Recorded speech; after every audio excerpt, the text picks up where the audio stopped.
This is breaking news from the Las Vegas Review-Journal, sponsored by Michael Gaughan's South Point Hotel, Casino, and Spa.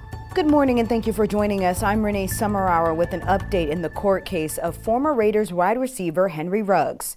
The 23-year-old is facing felony DUI charges in connection with a fatal crash that occurred on November 2nd, 2021. He is accused of driving 156 miles per hour seconds before slamming into Tina Tintor's car, killing the 23-year-old woman and her dog. Today's hearing comes a couple of days after Ruggs' attorney filed court documents alleging that the judge assigned to the case, Ann Zimmerman, singled out Ruggs' case by treating him differently from other defendants. Las Vegas Justice Court separates DUI cases into a specialty court with one presiding judge, which has been Zimmerman since January 2022. This month, Justice of the Peace Joe Bonaventure was appointed to oversee the case, but Zimmerman asked to continue presiding over Ruggs' case, which was the only DUI case she retained after the routine assignments. Ruggs' attorney alleged that Zimmerman violated an administrative order that assigns all DUI cases to one judge. The written document from Ruggs' attorney says, quote, given that there are thousands of DUI cases pending, all of which were transferred to the designated DUI department, and Mr. Ruggs' case was singled out and illegally transferred to Judge Zimmerman, an equal protection violation has occurred. The writ requested that a district judge rescind the order assigning the case to Zimmerman and again assign the case to Bonaventure.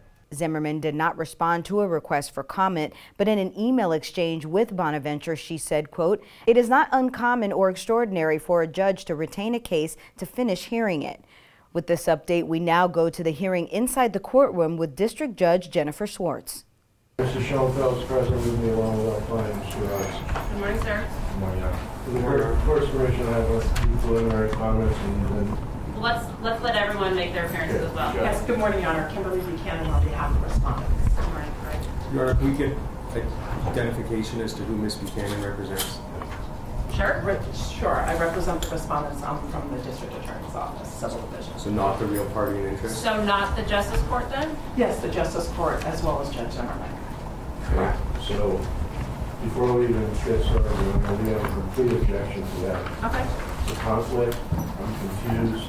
I am. Part of what my comments were going to be, how does the District Attorney's Office, who is prosecuting Mr. Ruggs, turn around and defend the actions of the Justice Court and the judge who we believe has violated Mr. Ruggs' rights? We would object to the District Attorney appearing on behalf of Judge Zimmerman on the Justice Court, and the real party in interest is the District Attorney, so that's another conflict. They should be here representing it either with outside counsel or themselves. But this whole situation, Your Honor, I feel like I'm in the twilight zone. I've been a lawyer here for 41 years.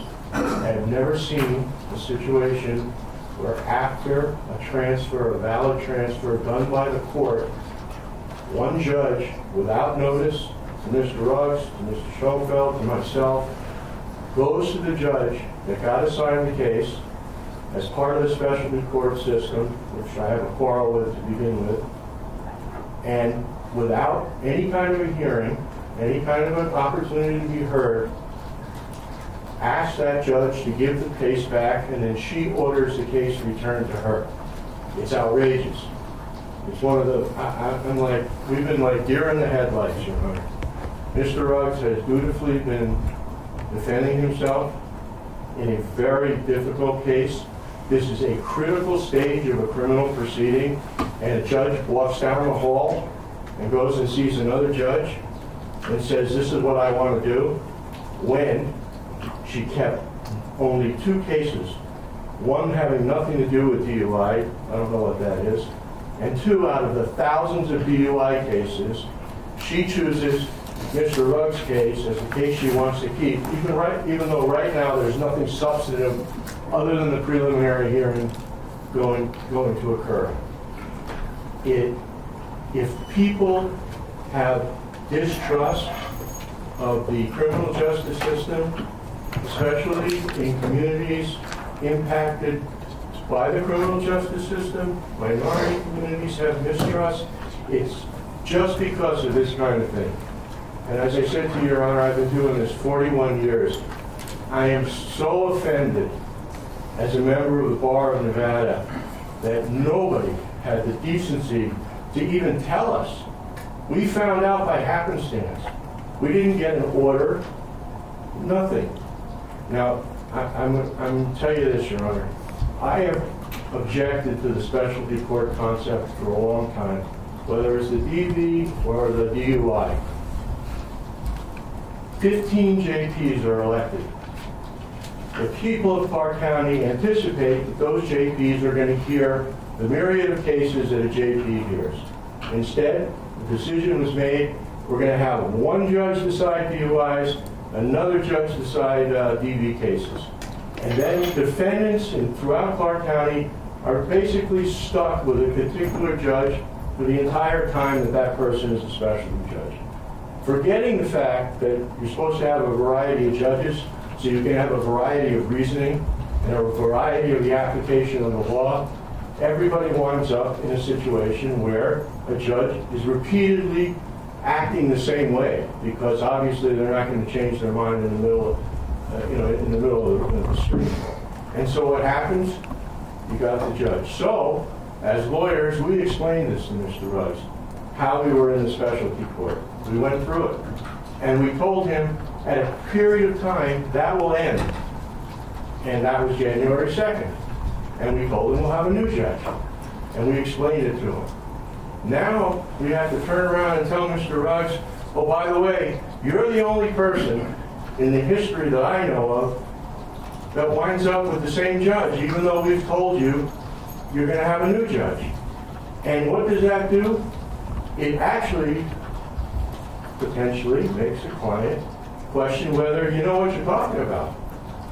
Why did Mr. Chesnoff tell me that? Why did Mr. Schoenfeld tell me that? They gave me information that I relied on, and then, without any notice to me as the citizen accused, they go ahead and keep it just the way it is, only for me. Totally unfair.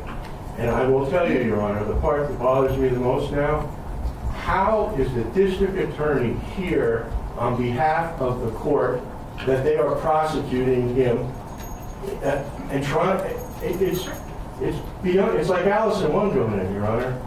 And so I'm asking you not to allow them to speak. They have no place here, and they need to figure out what they're going to do to remedy what I think has already been a conflict. Have they talked to the judge? So, Mr. Chesloff, this is what I'm going to do. And Ms. Buchanan, at this point, I agree. I don't see how you can be here representing both the Clark County District Attorney's Office as well as the Las Vegas Justice Court. I also found that there was absolutely nothing that was filed on behalf of the Las Vegas Justice Court to respond to this petition. So at this point, I have lots of questions. I don't understand what happened. I read the petition, of course, but I still don't understand. I'm granting stay. I'm granting stay that is requested. At this point, Ms. Buchanan, I don't understand. I still just don't understand how you can be representing both the District Attorney's Office and the Justice Court. So, in response to the petition, because proceedings are stayed, that you're not having a preliminary hearing on February 1st, sir. Okay? I want to know who's actually representing who, and if you're representing both, how you have the authority to represent both entities, for lack of a better word. But I have way too many questions. So, Your Honor, may I address any of those questions now? Before that happens, Your Honor, there's a second issue that hasn't been addressed, which is that the Justice Court actually does not have standing to appear, nor does the Justice Court have standing to respond, make representation, nothing. And you just have to look at NRAP Rule 21, and I can give the court a copy if you'd like to see it. It expressly states under subsection A,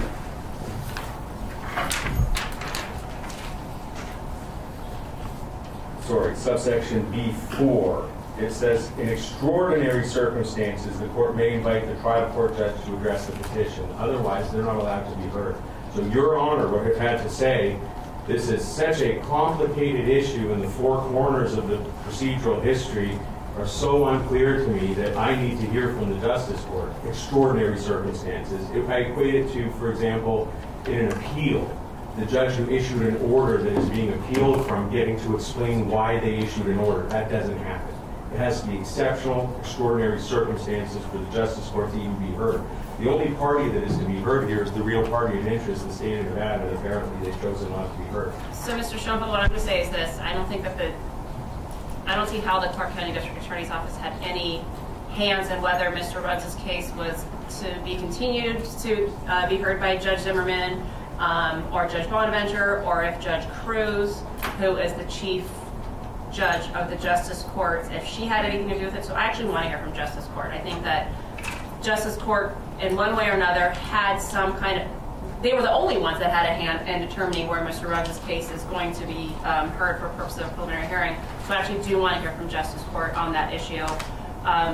I don't see how the District Attorney's Office would have a reason to comment upon your petition, because if they had any handling in it, then there's a whole separate issue that I would be concerned with. I think from a legal perspective, Your Honor, you've outlined 4 bases upon which the transfer is completely improper. It's a violation of Administrative Order 2207, which requires every DUI case shall be transferred to the DUI judge. It was a violation of equal protection because they singled out Mr. Ruggs as the sole pending DUI case that would be transferred back to Judge Zimmerman. It was a due process violation as a result of this being done without notice and opportunity to be heard.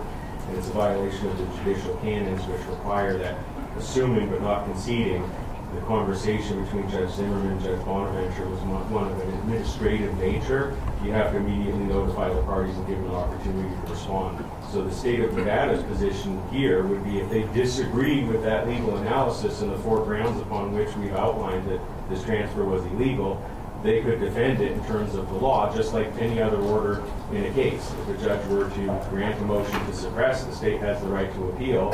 They then have to say why the judge was wrong, or vice versa. If we were to appeal, we would say the judge was wrong for these reasons. The state would respond. And so respectfully, I think it is the state of Nevada's position as the real party of interest in this case to either defend what Judge Zimmerman did or concede that it was entirely inappropriate.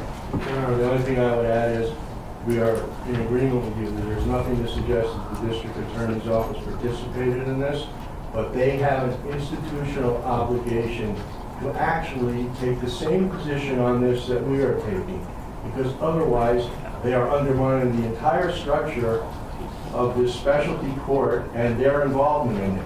I don't think they realized or thought about it, having the DA represent the judge, but I'm glad the court is on the same page with us on that, and we appreciate the stay, and we leave whatever happens now in your good hands. All right, so what I'm going to do is, like I said, I'm going to grant the stay. Again, I have way too many questions, so there's no way that I can rule on an issue when I don't even understand everything that happened. Ms. Buchanan, I'm sorry. Yes. I will give you the opportunity. Thank you. Just give me a moment, please. So I'm going to grant the stay. What I'm going to do, and I will let you speak, but I just want to make it clear what I'm going to do so that you know, in case that alters what it is that you do want to say to me.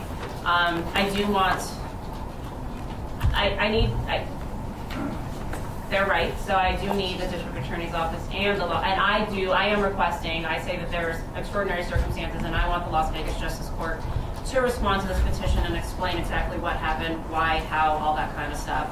And then I will give you an opportunity to respond. I'm assuming you would want to respond to whatever they would file. Yes, sir. So I'm going to say, and this is not an effort to draw things on. I know that there's likely a chance that Mr. Ruggs would like some form of resolution on his case, so I'm not trying to make this go too long. I'm going to give the answering parties, whoever they may be, 30 days to respond. How much time would you want after that? 2 weeks. Yeah, that's 10 days.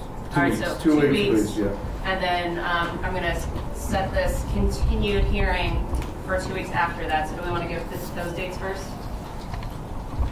Okay, to respond would be February 24th, and then reply is March 10th, and then 2 weeks after that would be March 22nd at 9 a.m. Are those dates that work for all parties? Yes, thank you. Ms. Buchanan? So I'm standing in for Jeff Roden, who's up at the legislature, and he Okay. represents Las Vegas Justice Court. So what I want to clear for the record, Your Honor, is there's a distinction between the District Attorney's Office Criminal Division. There's a what? I'm sorry. A distinction Uh-huh. between the District Attorney's Office Criminal Division, which is prosecuting action, and the Civil Division, which represents county entities, including the Las Vegas Justice Court. We're happy to explain that in briefing. Please. We will. I mean, So if there's a conflict with this with Mr. Rogan, I will contact the court and counsel. Okay, that sounds Your Honor, great. the only thing I would ask is before they file the substantive responses that you asked for or the briefing, we need to establish whether or not the conflict bars them from being the one who replies. Because our position is the Justice Court and the judge can reply. They can get their own lawyers if they want, but the DA's office, until it's established that that's not a conflict, has no business representing them. And if they do, we're going to move to recuse the district attorney from Mr. Ruggs' case. So this is what I'm going to do. I'm going to keep the briefing schedule as is.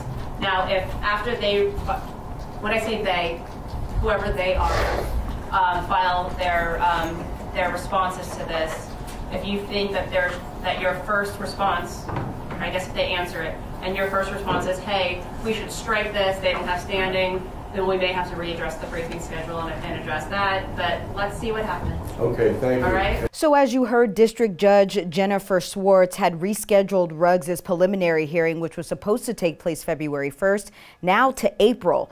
She's allowing 30 days for the Las Vegas Justice Court to respond and reply to the current petition. Ruggs' preliminary hearing has been pushed back multiple times due to this and a delay report from Metro and legal challenges regarding the release of medical records. Be sure to follow us on all of our digital platforms for the latest on this case and today's hearing on our website at lvrj.com. You can also download our free RJ mobile app to get breaking news alerts like this sent straight to your phone. We will have more updates for you this evening at 7 p.m. from the Las Vegas Review-Journal. I'm Renee Summerhour. Thank you for watching. You've been watching breaking news from the Las Vegas Review-Journal, sponsored by Michael Gaughan's South Point Hotel, Casino, and Spa.